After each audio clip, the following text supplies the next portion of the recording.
Alright, so we got the 417 spoilers, and this is a pretty heavy chapter, guys. I'm not gonna lie. We are reliving Shigaraki's harsh childhood memories, as we knew that we were going to, but I thought maybe we were just gonna cut to the decay stuff. But no, we are seeing the very tragic stuff that happens before that, and it's more important that other characters, rather than the audience, are witnessing it in this chapter as well. So let's get into it, because it begins with a gust of wind coming out of Shigaraki, creating waves and sending Hatsume's robot flying away. The people watching the fight are confused because it looks like Midoriya has entered Shigaraki's finger cocoon. The next page shows Deku inside the fingers throwing a punch that transfers all the users except for Nana. She calls out everyone else's name, but soon realizes that she has been repelled due to her conflicting feelings regarding Shigaraki and Kotaro. Alright, so we're just cutting right to all of the Vestiges except for Nana being transferred to Shigaraki. This has been the plan for the last couple chapters. Izuku forcibly giving Shigaraki each individual vestige of One for All to break through his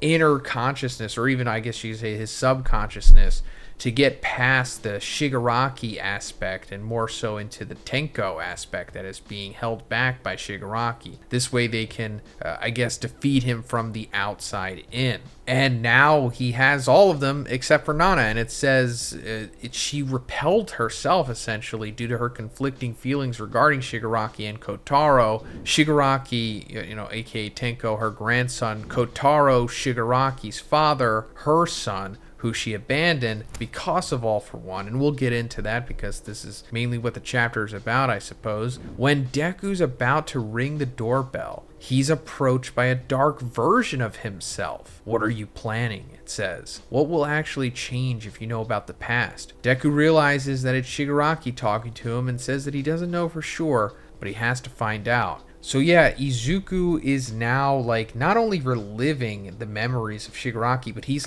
interacting with them as well. And I'll go more into what is happening here because it gets crazier. But we're seeing essentially this reflection of Izuku, as it says, a dark version. It looks pretty cool. It's pretty aesthetic, I must say. But it's more so Shigaraki speaking through him. It's not like the Dark Deku with the tattered clothes and the black whips coming from him. Dark Deku says, "Die." But Deku only replies with, "I'm coming in."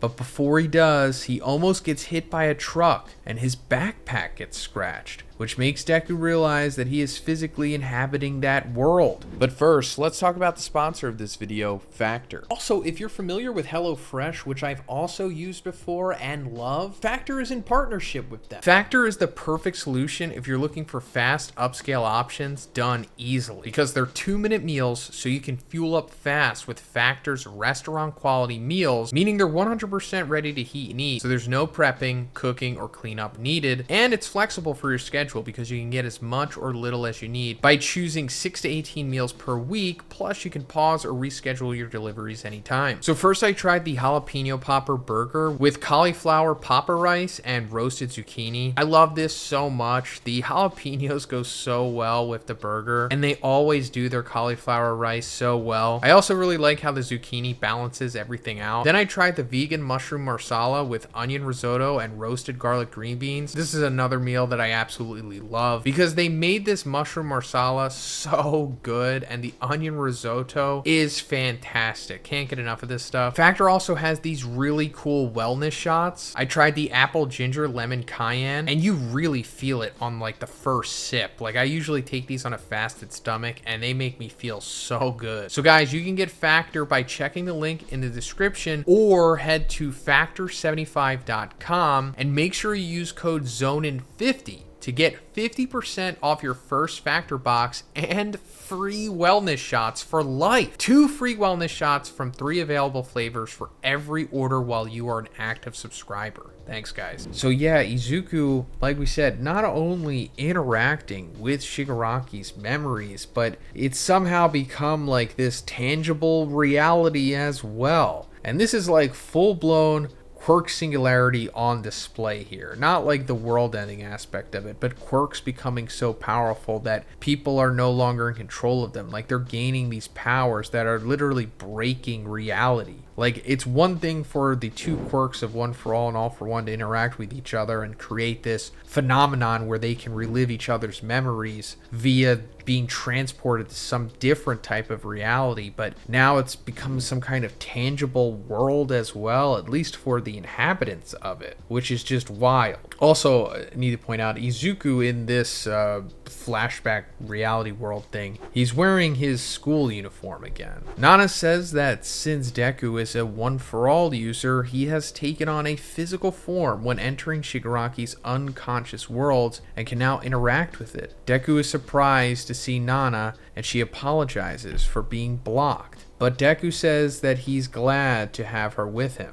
Nana says that this is Shigaraki's core, his origin, where they can hit him. It's the only chance they'll have to defeat him. Deku runs to press the doorbell, but Stain materializes and jumps on him and puts 2 knives to his neck like he did to Shigaraki in the Hosu arc. Alright, so pretty cool to see Stain again, even if it is just a manifestation of his memories. Stain is, I'm pretty sure, dead in like the actual world of My Hero. Like I think All for One killed him because we haven't seen him since he teamed up with All Might to take him on. So, you know, he's probably dead, unfortunately. But I hope he's not. I hope, you know, in the last couple chapters, it's like, oh, hey guys, I survived. Now I'm just gonna run off into the sunset and be a weirdo somewhere. But probably not. Stain then turns into Redestro, who asks, what do you stand for? What do you want to build? Like he asked Shigaraki in My Villain Academia. Redestro then turns into Overhaul, who asks, do you have a plan? Just like he asked Shigaraki in the Shiai Hisakai arc. So this is pretty cool. We're seeing like a quick glimpse of like the major villains throughout the series, which is, you know, of course fitting for the ending.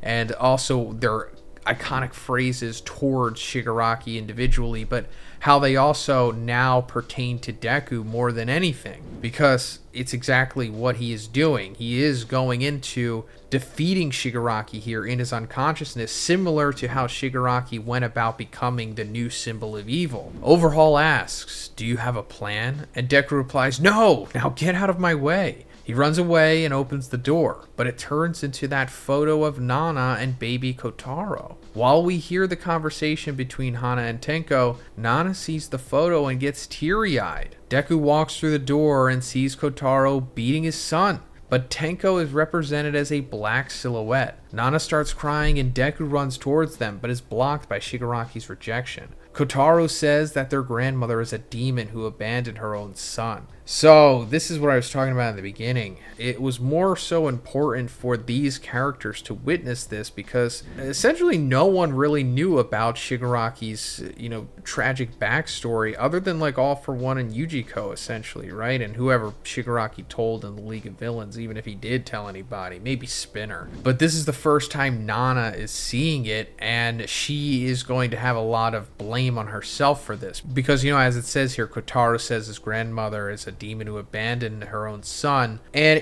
it's more complicated than that. It's like she left him behind because All for One is a freaking crazy all-powerful psychopath who was targeting her, and she was trying to protect him, which was essentially the right move. And it doesn't give Kotaro an excuse for what he did to Shigaraki. Kotaro's just a piece of crap, but you know, we'll get more into it. Nana thinks to herself that this isn't true and that she was forced to leave him behind. She realizes that the wound she left on Kotaro ended up hurting Shigaraki too, and blames herself for not being strong enough to defeat All for One and go back for her son. So yeah, Nana shouldn't really be blaming herself. It's really the only thing that she could do at that point. There was no All Might, there was no Izuku, there was no plot armor yet. All for One was just way too powerful. She like essentially gave her life so that All Might could become the symbol of peace and defeat him. There was no one strong enough to stand up to him at that point. So she had to protect Kotaro the only way that she could.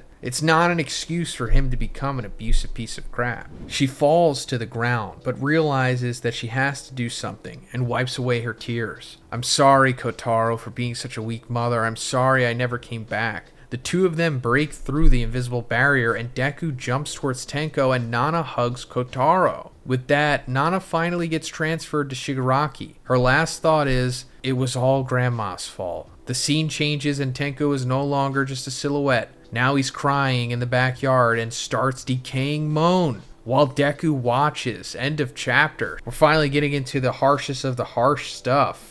Now that Deku and Nana is finally seeing what had happened, I don't think this is the end for Nana, even though she has been transferred to Shigaraki. I think that she still has to have another moment where she actually speaks with him at least. But Izuku, seeing his harsh history, but now is going to see the harshest, where he accidentally decays his whole family. And, you know, we've already talked about this many times. I'll go more into it in my review for the chapter once it's released, but this is probably going to reveal some revelations about All For One. Less so about Izuku. That's more of a fantastical theory, but you know how All For One perpetrated all of this, and what Nana did was essentially all for naught in the end, unfortunately. But you know, we'll see what happens. Let me know what you think about this chapter in the comments, guys. If you liked the video, please give it a like and please subscribe if you haven't already. Have a great day. I'll see you in the next one.